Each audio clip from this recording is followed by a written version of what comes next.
Joe Rogan and Bill Maher condemn the Pfizer vaccine little children version rollout. So why is it happening anyway? Is it because it's profitable? Is it possible children are being fattened up by big food, then vaccinated by big pharma? It is possible, yeah.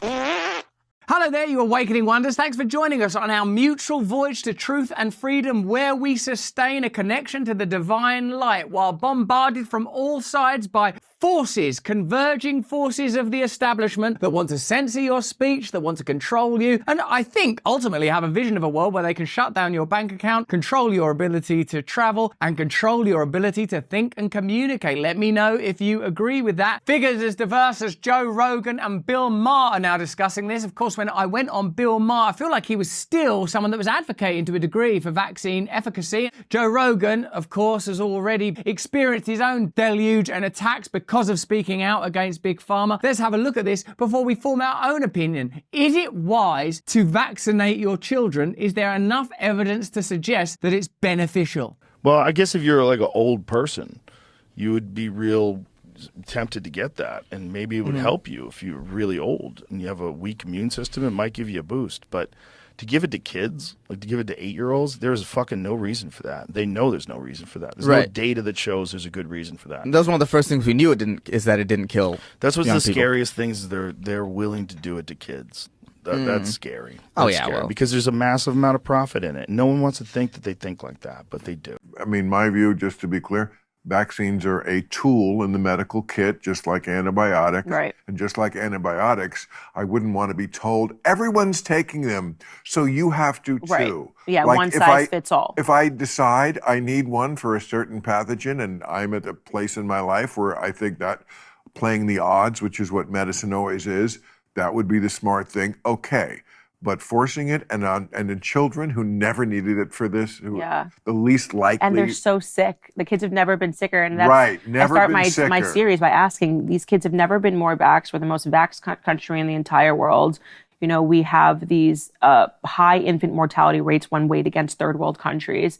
And you're being told that this is because we're super healthy. You got kids 75 vaccines. When I was a kid, it was 12. That's progress. As time marches on, the vaccine number increases. Who knows how many vaccines you'll require in the dystopian future that you're being groomed and prepped for even now. It's not as if it's possible that natural immunity is at least as effective as vaccines. It's not as if anyone's conducting studies that demonstrate that. Let's look at Marty Makari's analysis of this situation so we can determine for ourselves whether or not there's an ongoing cover-up and an attempt to reach new markets as Pfizer's profits begin to decline. The Centers for Disease Control and Prevention keep pushing hard for all healthy children to have 4 doses of the COVID vaccine despite the lack of clinical outcomes data to support the recommendation. At this point, it's becoming clear that the politicization of this issue is necessary. Well, of course I'm vaccinating my children. Elsewise, it would appear that I like Donald Trump. If public health officials get their way, every healthy 12-year-old girl in America will get 70 COVID vaccine doses in her average lifespan, with a risk of heart damage, myocarditis, after each shot. So I suppose you have to at this point consider that the incentives might be economic rather than health-driven. Instead of following the science, US officials continue to propagate old myths that vaccines prevent transmission and that myocarditis is more common after COVID than after the vaccine. That's not true. Myocarditis is 4 to 28 times more common after the vaccine in a cohort of young males, a recent JAMA cardiology study found. In a University of Basel study,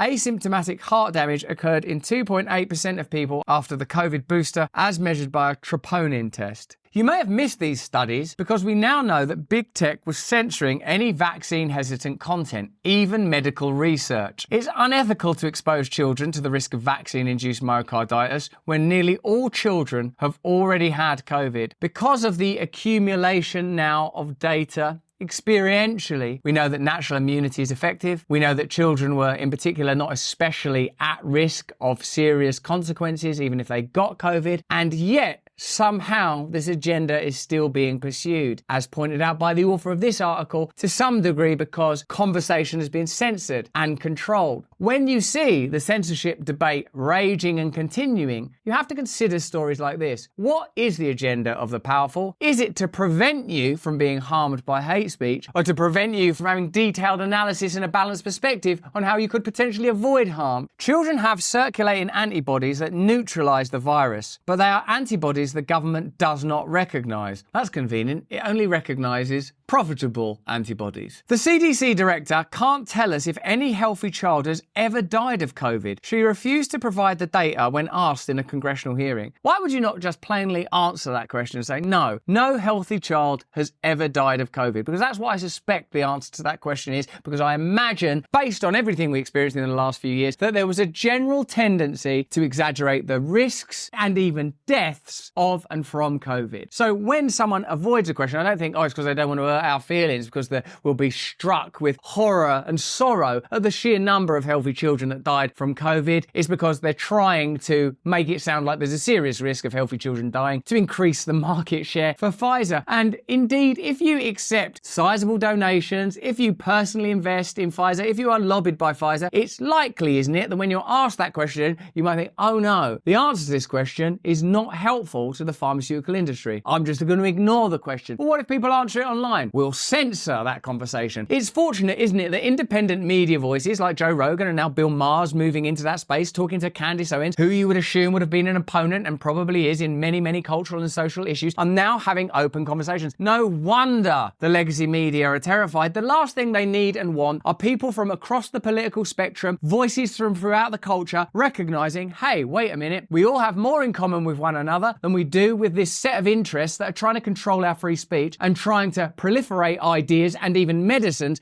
In a German population study, no healthy children aged 5 to 17 died of COVID. All deaths were in kids with a comorbid condition. Of course, that's very sad, it's awful, it's tragic, it's also important information that in an awakening society we should have access to and should make decisions based upon. US public health officials are not only misinformation spreaders, they're international outliers. The World Health Organization in March came as close as it's ever come to saying healthy children should not get the COVID vaccine, deeming the shot a low priority for healthy young people. I suppose it's hard for the WHO to even be unbiased, because look at the way that they are funded. Of course, they receive considerable sums from governments, but also from the Bill and Melinda Gates Foundation, who also invest heavily in vaccine companies. So when it comes to simple declarations or proclamations about what might be good for your children, what might be good for the health of the world, there are competing factors. It's, I suppose, comparable to the discourse around military activity around the world. If apparently neutral voices are biased in favor of a certain type of expenditure and particular types of outcome, how can you trust the discourse? If pundits are not declared as having affiliations with the military-industrial complex or Big Pharma, or funded in some way by Big Pharma or the military-industrial complex, the information you get is biased. That's why it's really dangerous to have people that you might not agree with, like Bill Maher or Candace Owens or Joe Rogan, speaking kind of freely to enormous audiences that are now starting to think, oh yeah, maybe I won't give my children that shot. Fortunately, there are huge numbers of children in America particularly that are obese because of the irresponsible practices of filling them up with corn syrup and crazy glucose and mad sugar and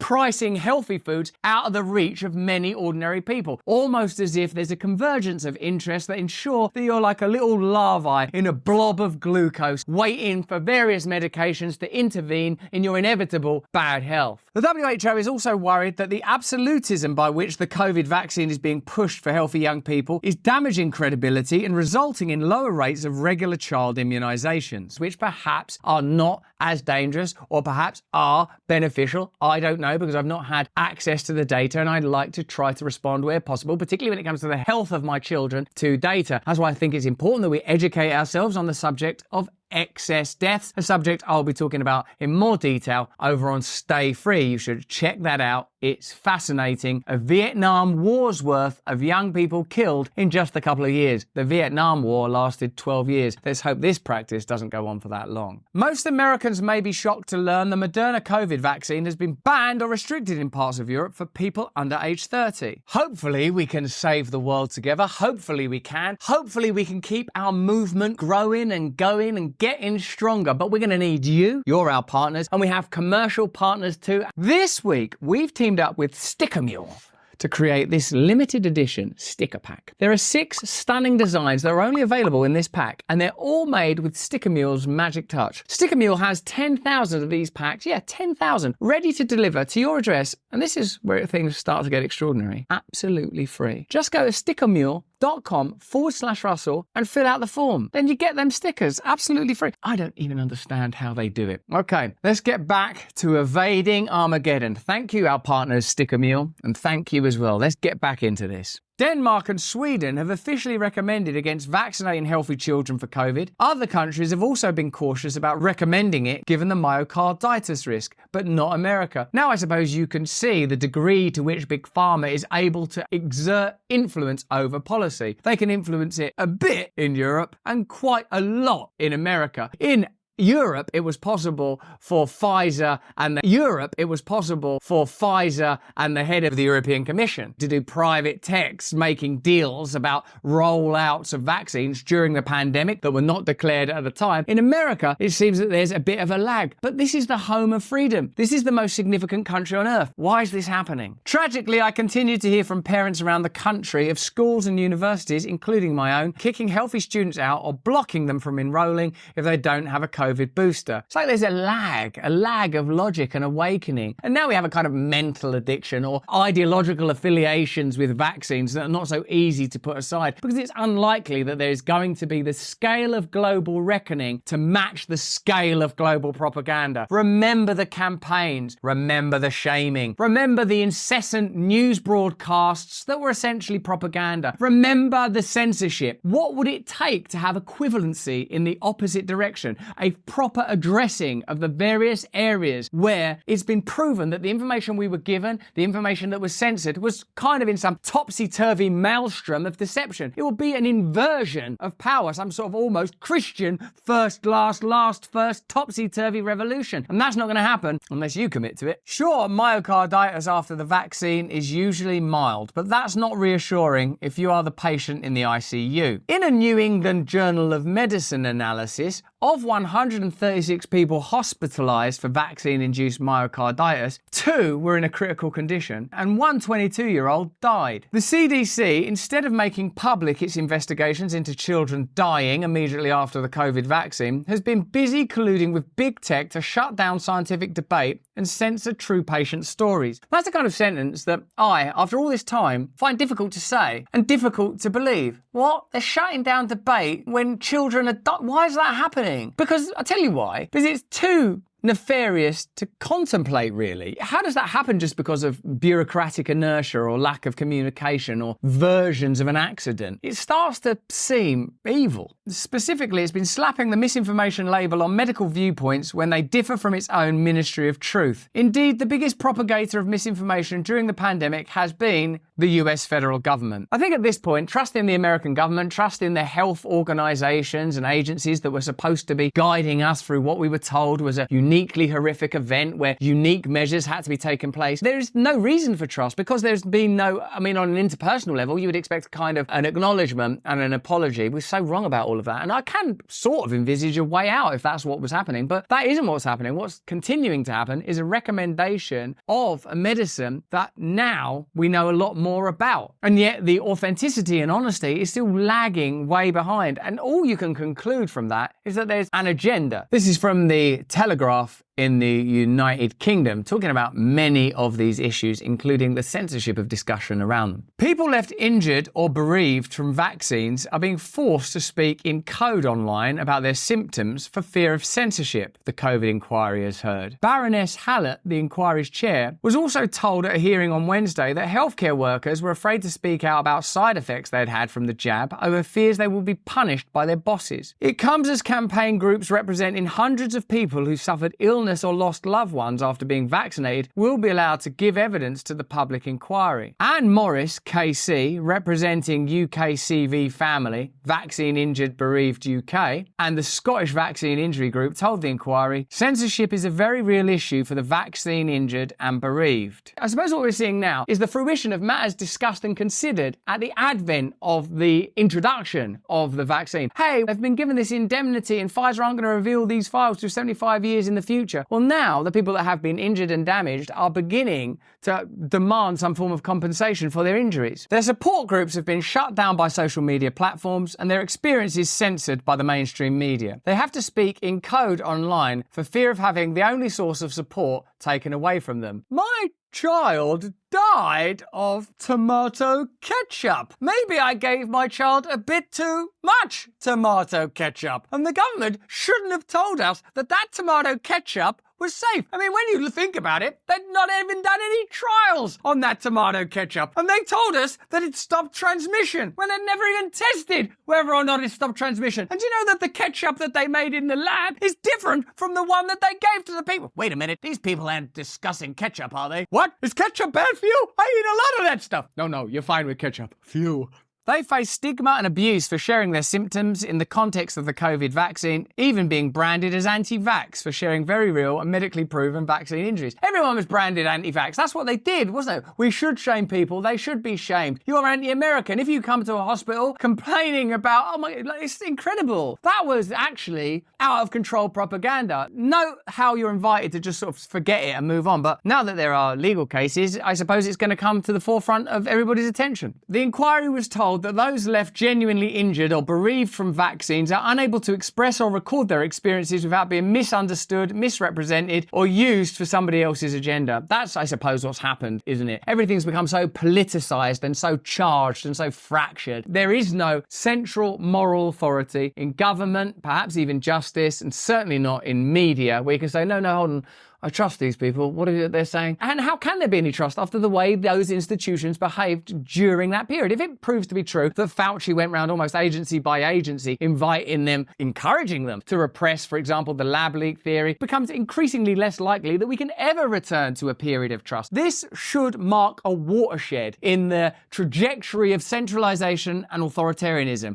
They should look back at this and go, we were in a lot of trouble, actually. People were really advocating for a kind of one world government scenario where individuals could be controlled and censored and have their bank accounts shut down. But then during the pandemic, people recognized, hang on a minute, you can't trust any of these corporations or governments or international organizations like the WHO. They appear to be dancing to the rhythm of some peculiar tune. But more likely what will happen is they'll use this to somehow advance censorship, surveillance, and coerce people into peculiar compliance. A survey of UKCV family members reported that 73% have considered suicide, with a member of the group having taken his own life last August. The inquiry also heard examples of NHS workers who had experienced significant adverse vaccine reactions but felt unable to speak about the issue in their workplace. Yeah, because it was propagandized, because people were dancing around in outfits. People were talking about it as if it was no big thing. This is our war. Get your vaccine done. This is what you can do for your country. Even now, it sort of remains controversial. Even now, on certain platforms, I'll have to say this cautiously because the information is being tightly controlled, not for your safety, not for your well-being, not for your security, but because there is an agenda to advance the interests of the powerful and control dissent against those interests. We represent one nurse who wishes to remain anonymous, very wise, Ms. Morris added. She doesn't want her work colleagues to know about her vaccine reaction because she isn't sure of the response she will encounter. 2 years ago, prior to her vaccine, she had a senior position working 12-hour night shifts. She's a single parent and her family relies on her income. 4 days after her second COVID vaccine, the nurse experienced period bleeding for no apparent reason, and 3 days later was diagnosed with bilateral large volume pulmonary embolism, a type of blood clot in the lungs with a right heart strain. Ms. Morris added she's battled for 2 years and now she's managing one 9-hour shift per week in a different role entirely, but that shift is still extremely challenging for her due to ongoing symptoms. Her life has been turned upside down, she's undergone significant trauma, yet cannot speak about the cause for fear of recrimination. Boo! Anti-vaxxer! Shame on you! Anti-vaxxer! Another example was given of a specialist theatre nurse who was diagnosed with vaccine-induced pulmonary fibrosis, a serious and lifelong lung disease which currently has no cure. She was told she would lose her job if she didn't take the vaccine, Ms. Morris said. So despite her misgivings, she went ahead because she's a single mother of 2 children. Now those children are her carers. Hooray! Support key workers, support the NHS, draw a rainbow in your window. Take that vaccine! I think it might make me ill. Your children can look after you. I believe the children are the future. Well, they better be, because the future's here, and the future's appalling. The Telegraph previously revealed that a secretive government unit worked with social media companies in an attempt to curtail discussion of certain topics during the pandemic. No kidding! The Counter-Disinformation Unit flagged discussions opposing vaccine passports and was also used to target those who questioned the mass vaccination of children. But that was for your safety, to protect you, of course. That's why they were so concerned with conversations around vaccine passports, which were going to be helpful because, but they didn't stop the spread. But it'd be helpful because, they didn't trial it for transmission. It's going to be helpful because there is no harm. Oh no, there's the myocarditis. Oh no! It looks like the conspiracy theorists were right. They don't have your interests at heart. They just want to control you and are looking for ways to legitimize that control and authority. And if that involves, in the end, key workers being exploited, insulted and made sick and made poor and left unable to work and shamed and further insulted by the accusations that they're liars, well, that's a small price to pay for freedom, but that's just what I think. Why don't you let me know what you think in the chat? Remember, we make this content every single day. Join us over in Rumble on the stream of freedom that is Rumble. Until then, if you can, stay free.